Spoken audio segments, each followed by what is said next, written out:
cartoons, pangit-pangit naman.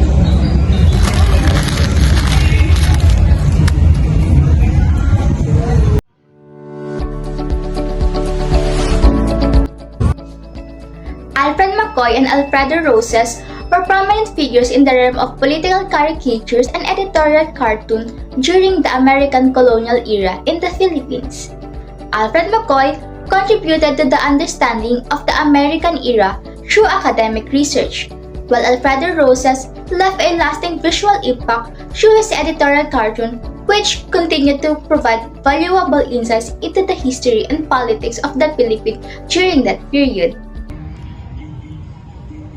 In 1917, an anonymous informant named Pedro Chua accused senior police of taking bribes from Chinese gambling houses in Binondo and Quiapo.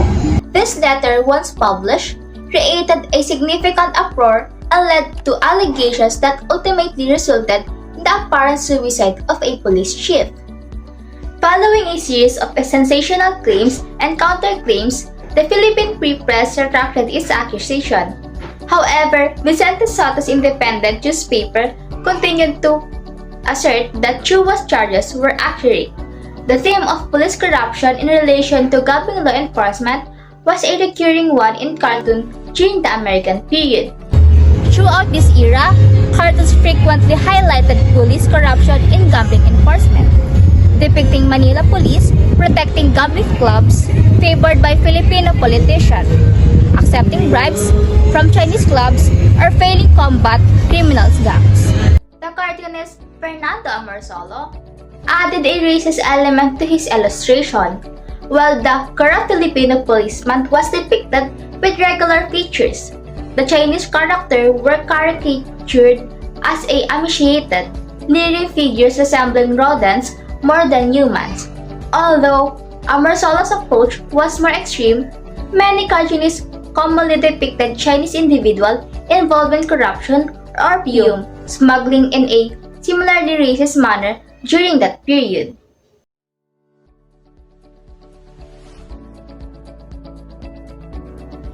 The title New Bird of Prey likely refers to a significant event or figure in the context of the Philippines during the American colonial period. This title must suggest the emergence of a new force identity or wielded power or influence, much like a bird of prey hunting its prey. During the World War I, Manila's population grew rapidly, creating a shortage of housing and causing rent prices to rise. These rising rents combined with high food prices pushed many working-class people in Manila into poverty. As a response to protests, Governor General Francis B. Harrison took a tentative step towards reform. He criticized landlords for their excessive demands and proposed a bill to cap rents at 12% of property's assessed value. However, despite an independent cartoon portraying Harrison as a hero, this reform must seem insufficient. It was viewed as a temporary solution and did not address the deeper issue of public housing construction, which would have required government funding. Government taxes, while collected from all Filipinos, primarily benefited the elite. Wealthy individuals received lucrative government appointments, and infrastructure development primarily favored the planters and merchants. Except for public education, the majority of the population had limited access to government programs and services. The American colonial administration followed a free market ideology, avoiding intervention in issues like raising food and right prices, which contributed to public frustration. Eventually, the food crisis resolved itself. The caption, "New Bird of Prey," refers to a famous label case in the Philippine Journal.